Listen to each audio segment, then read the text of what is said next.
Good morning, everybody, and welcome back to Coffee with Craig, where we talk about all things firearms, firearms policy, politics, culture, media, you name it. We're talking about it right here on Coffee with Craig. So please take a moment, like and share this program, whether you're watching us on Facebook or on YouTube. Also, if you like to just listen to us, if you just want to listen to us in your car via podcast, we're on Apple iTunes, we're on Apple Podcasts, Spotify, Google Podcast, pretty much anywhere where you listen to podcasts. All you got to do, follow the link in the description of this video for Anchor.fm, and it'll tell you all the places where you can find us. So please make sure to do that and share that with your friends. Also, please remember to go to fpcgear.com, fpcgear.com. It is the holiday season. It is the time of giving, and it's an opportunity for you to share with your friends all sorts of cool t-shirts, coffee mugs, hoodies, all sorts of pro-Second Amendment swag so that you can help them show their support for the Second Amendment. It is that simple, because you'll also know that every penny that you spend goes right back in the fight to keep and bear arms. So remember, go to fpcgear.com where you can support the Second Amendment and look good doing it. That's fpcgear.com. All right, moving right along. Now, it didn't take long. All right, it's December. The beginning of December in an even-numbered year means one thing. It means that the legislature California legislature does their annual kickoff celebration. So this week, the California legislature, they came back, and new members traditionally try to put forth bills to kind of as a ceremonial thing. They get to put their first bill across the desk. And needless to say, not even a day into the legislative session, we already have a number, or at least 3 anti-gun bills that have been introduced because, well, guns. So what I wanted to do today was kind of let you guys know exactly what those bills were and how those bills will potentially affect your right to keep and bear arms. Now, some of them are new. Some of them are, or at least one of them is a new idea. The other one, well, we don't know exactly what it is, and one is an old idea. Now, mind you, for the most part, firearms legislation generally tends to fall in certain areas. So once again, the dealing with and recognizing exactly where some folks are going with some of these isn't, it doesn't take rocket science, but in any case, let me go and put my rocket scientist hat on. The first bill that we're going to talk about is going to be AB 18, and this was introduced by Assembly members Levine, Bonta, and Nazarian. Now, once again, usually what happens is there's a lead, and in this case, it's Assemblyman Mark Levine. Obviously, these are folks. Everyone wants to jump on the anti-gun bandwagon because, oh, by the way, the bill also already has co-authors. Bloom, Chu, Gibson, Limon, McCarty, and Ting. Several of those names you guys probably already recognize from being anti-gun. But this just goes to show you that these folks have been working on this for a while. Because when you have co-authors, usually what happens is you introduce a bill, or you're working on a bill ahead of time, and then, when it's all fully cooked, which their anti-gun legislation is never really fully cooked, then you go and you share the idea with other members, and they sign on as co-authors. But we all know, they probably aren't really cooked. So in this case, what they're planning on doing is to implement a sales and use tax, or an excise tax, on all handguns, on semi-automatic rifles, and would also, all semi-automatic rifles and handguns. Oh, and shotguns. Now, the interesting thing about this is the supermajority in California. It's going to require a 2/3 vote in order to get this bill out of the legislature because it is, in fact, a tax. And guess what? They have, or at least the Democrats have, a 2/3 majority.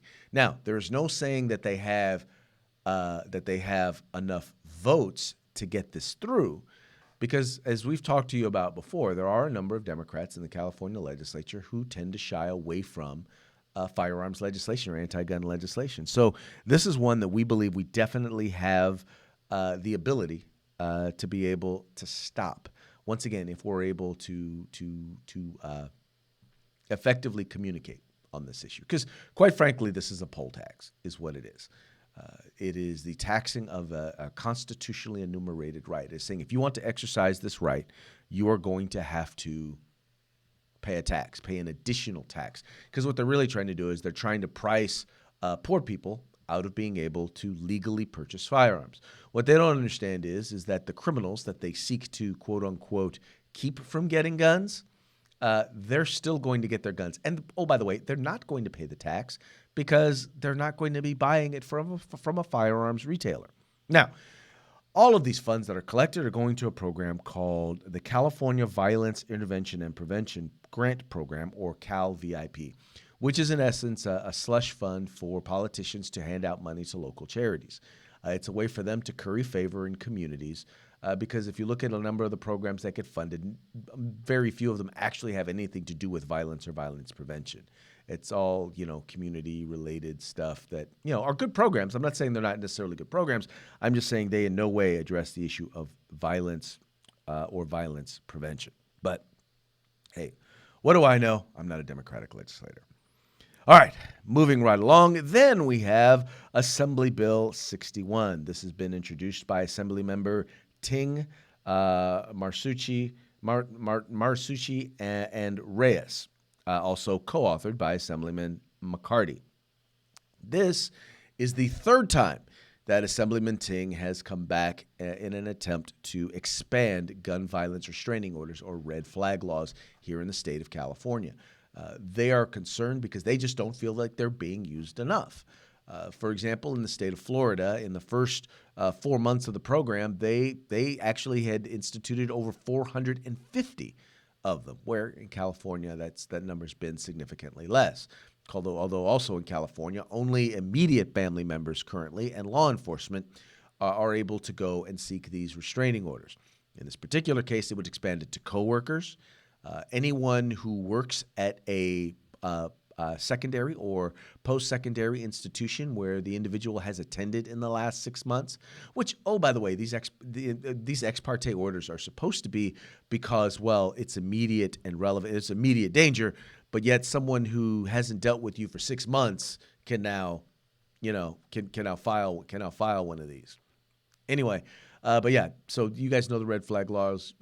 Individual goes to court, tells the judge you're a danger to yourself or others. You don't get to be there.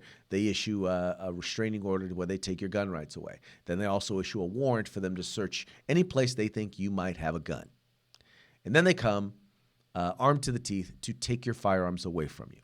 Now, we already know there's already been one death of an individual who refused to have his firearms taken away. Now, this is someone who had committed no crime, had not been convicted of any crime that prohibited him from being able to own a firearm. He simply refused to give up his right to keep and bear arms, and as a result, they took his life.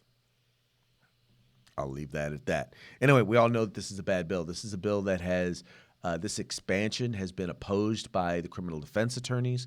It's been opposed by the ACLU. And we're going to continue to oppose it. So we're going to continue to work with that coalition of individuals in order to try and stop this legislation. Now, the sad part is that last year, it did pass through the legislature and did make its way to the governor's desk. And Governor Jerry Brown recognized the dangers behind it and did not sign it. I don't know that there's any indication that Gavin Newsom would not sign it. So this one is going to be an uphill battle, but it is one, nonetheless, a battle that we will be fighting. And then there's one, and I thought this one was actually kind of interesting. It was introduced by Assemblyperson Jackie Irwin. It's Assembly Bill 12. Now, it's introduced, and it basically says that it is basically the intent of the legislature to enact legislation relating to gun violence and mental health. Now, normally, this is what's called a spot bill. What this means is that they don't necessarily have the language as to what they're going to do. But they want to have language in because that you have to actually introduce a bill, and it has to be in print for 30 days before you can start to take action on it. The interesting thing about it is that Assemblywoman Irwin did a press release on this bill saying what her bill was going to do, which basically was going to address gun violence and mental health. Didn't say what the bill was going to do. Didn't say how she was going to do it. Didn't say exactly what the bill dealt with. Absolutely nothing. She introduced an empty shell. It reminds me of I don't know if any of you ever saw Only in America. It was an HBO movie about Don King. And it reminds me of the time Don King corners George Foreman in a bathroom and tries to get him to sign a contract. And George Foreman looks at it and says, "Hey, man, it's blank." He said, "Oh, don't worry, man. We'll fill it in later." Well, that's exactly what they're doing here. You have an assembly member who's authored a bill, who's introduced a bill, has absolutely no idea what they're going to do. But they know that they're inspired by what happened at the borderline in Thousand Oaks, and so they're going to do something. They have no idea what, but they're going to tell the world, we got a bill. I have no idea what it does, but we'll figure something out because I need to do a press release. And that's pretty much about it. So as you can see, it has already started. We're going to be quite busy this year because I'm sure that these are not the last of the bills. There are people who are going to be reintroducing legislation that has either been vetoed or failed in the legislature in the past, as well as some ideas that have been implemented or at least introduced in other states that California legislators here who have, once again, have no idea what they're doing, I'm going to say, oh, wow, that would make a good press release. We're going to do that. So anyway, it's going to be an interesting year. It's going to be a full year. So please make sure that you guys are active and engaged. Make sure you're paying attention. Make sure you're telling your friends about the Firearms Policy Coalition. Make sure you're getting them plugged in. Get on our email list so that you can get our action alerts. If you are not on our email list, you need to go to firearmspolicy.org, firearmspolicy.org. Right there, as soon as you get there, there's an opportunity for you to sign up. Now, I'm going to be real with you. You're going to get a lot of emails. You are. You're going to get a lot of emails because there's always stuff that's going on. But I promise you there will be a good, huge percentage of those are going to be information on legislation, information on regulations. They're going to be calls to action for you to be involved in the fight. Our power, what we have, let's just be real with you, we don't give money to politicians, all right? So our power is not in being able to buy or rent a politician. Our power is in helping to plug you into a process where you can engage with legislators who are going to be voting on bills to provide you information, motivation, and the means by which you can be engaged. But in order to do that, we need you to be a part. We need you follow the link in the description of this video, firearmspolicy.org.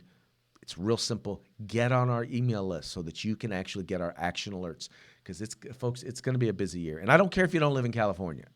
We still need you on the list. We still need you because here's the thing. If we're not fighting the battle here, you'll be fighting it there.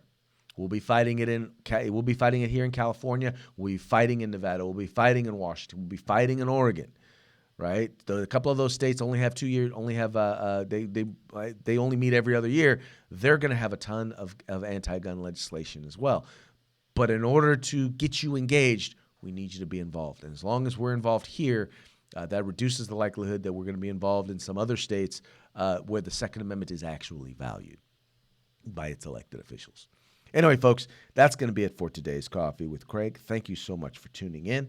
Thank you for telling your friends about the Firearms Policy Coalition. We are the home in the fight for civil rights. Got to use them or you're going to lose them. You guys take care. If you like our videos, follow, subscribe, like, and share.